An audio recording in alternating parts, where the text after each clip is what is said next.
Assalamualaikum warahmatullahi wabarakatuh. Kisah pria ahli ibadah digoda pelacur sebab durhaka kepada ibunya.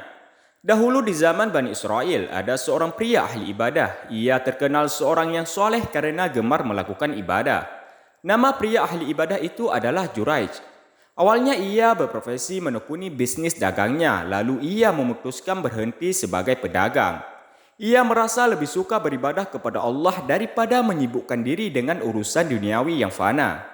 Juraij kemudian membangun sebuah rumah ibadah. Ia kemudian mengumpulkan material bangunan untuk mewujudkan impian itu.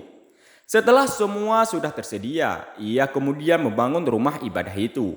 Setelah jadi, rumah ibadah itu ia gunakan untuk tempat beribadah kepada Allah Subhanahu wa taala. Ia lalu menjauhkan diri dari pergaulan manusia dan lebih fokus mendekatkan diri beribadah kepada Allah Subhanahu wa taala. Dari sini Juraij dikenal juga dengan nama Juraij Al-Abid yang artinya adalah Juraij si ahli ibadah. Di sisi itu, Juraij Al-Abid memiliki seorang ibu yang juga solihah. Suatu hari sang ibu datang untuk menemui anaknya yaitu Juraij. Sang ibu datang untuk menjenguk dan berkomunikasi dengan anaknya itu. Setelah sampai di tempat ibadah Juraij, sang ibu lantas memanggil Juraij untuk diajak bicara. Namun Juraij tidak merespon panggilan sang ibu. Ia lebih memilih fokus meneruskan sholat sunnahnya daripada menyahut panggilan sang ibu. Di hari kedua dan ketiga sang ibu kembali lagi menjenguk anaknya. Sang ibu lalu memanggil-manggil Juraij yang sedang sholat sembari meletakkan tangannya di atas alis. Sang ibu berkata, "Wahai Juraij, aku ini ibumu, berbicaralah kepadaku." Namun lagi-lagi Juraij tak menyahut. Sebenarnya saat sedang sholat Juraij berkata dalam hatinya, "Ya Allah, kupenuhi panggilan ibu, ataukah aku melanjutkan sholat?" Namun Juraij akhirnya lebih memilih melanjutkan sholat sunnahnya daripada menanggapi sang ibu. Sang ibu lantas marah sekali kepada Juraij. Sudah 3 kali ia datang selama 3 hari untuk menjenguk anaknya, tetapi Juraij tidak mau menjawab panggilannya. Siapa yang tidak marah diperlakukan seperti itu? Akhirnya sang ibu lantas mendoakan keburukan kepada anaknya. Ia berdoa, "Ya Allah, Juraij ini adalah anakku. Aku berbicara kepadanya, tetapi dia tak mau berbicara kepadaku.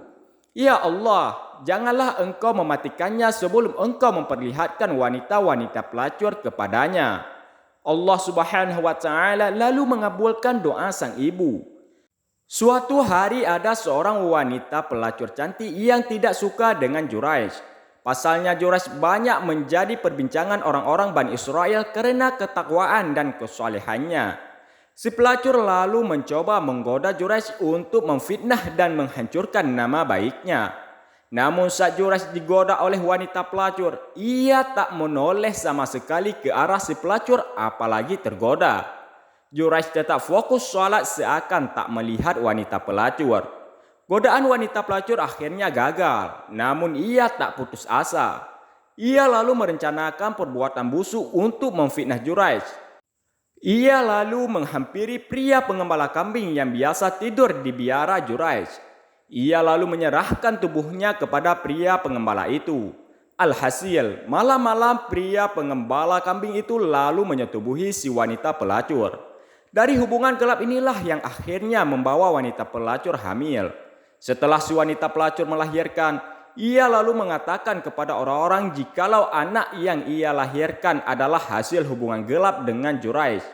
Ia mengaku jikalau anak itu adalah anak hasil berzina dengan Juraij. Terkejutlah orang-orang mendengar hal itu, padahal ia sudah dikenal dan dipercaya sebagai orang soleh dan ahli ibadah. Mereka kini menganggap jikalau ibadahnya Juraij hanyalah kebohongan dan pamer semata. Para penduduk lantas marah sekali dengan perbuatan busuk Juraij. Dulu yang awalnya dikenal orang soleh ternyata adalah serigala berbulu domba. Mereka lantas berduyun-duyun mendatangi Juraij dengan membawa kapak dan cangkul. Orang-orang lantas menyuruh Juraij turun dari tempat ibadah palsunya. Juraij tidak juga merespon mereka dan memilih tetap melanjutkan sholatnya. Karena tak direspon, orang-orang lalu memulai merobohkan tempat ibadah Juraij.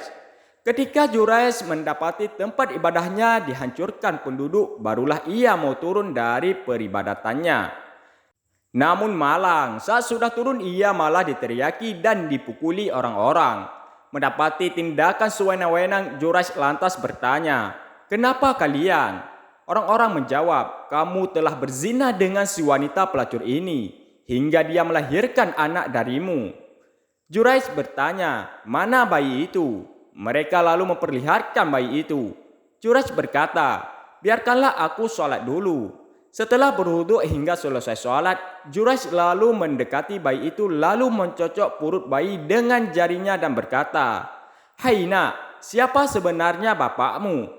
Tiba-tiba terjadilah keajaiban atas kuasa Allah. Bayi itu lantas bisa berbicara dengan suara jelas. "Bapakku adalah Fulan, si pengembala kambing." Akhirnya terkejutlah orang-orang atas keajaiban itu. Juraij bukanlah seperti apa yang mereka sangka. Mereka lalu merasa bersalah karena telah menuduh buruk Juraij. Ternyata yang berbohong adalah si wanita pelacur. Dialah yang telah membuat fitnah keji itu. Orang-orang lalu mendekati Juraij untuk mencium dan mengusapnya. Mereka meminta maaf atas tindakan buruknya kepada Juraij. Sebagai gantinya orang-orang lantas menawarkan kepada Juraij, "Maukah kami bangunkan tempat peribadatanmu dengan emas?"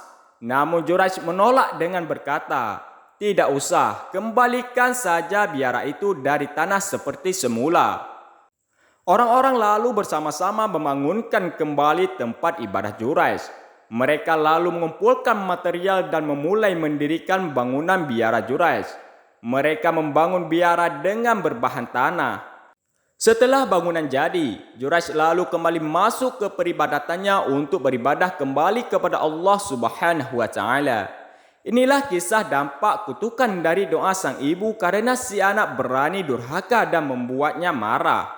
Seharusnya apabila seseorang tengah menjalankan sholat sunnah lalu tiba-tiba dipanggil ibunya, maka hendaknya ia menghentikan sholatnya atau meringankan sholatnya untuk segera memenuhi panggilan sang ibu.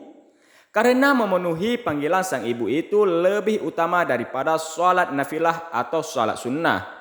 Apabila seruan ibu tidak dihiraukan, maka bisa saja membuat sang ibu marah dan mendoakan buruk kepada anaknya.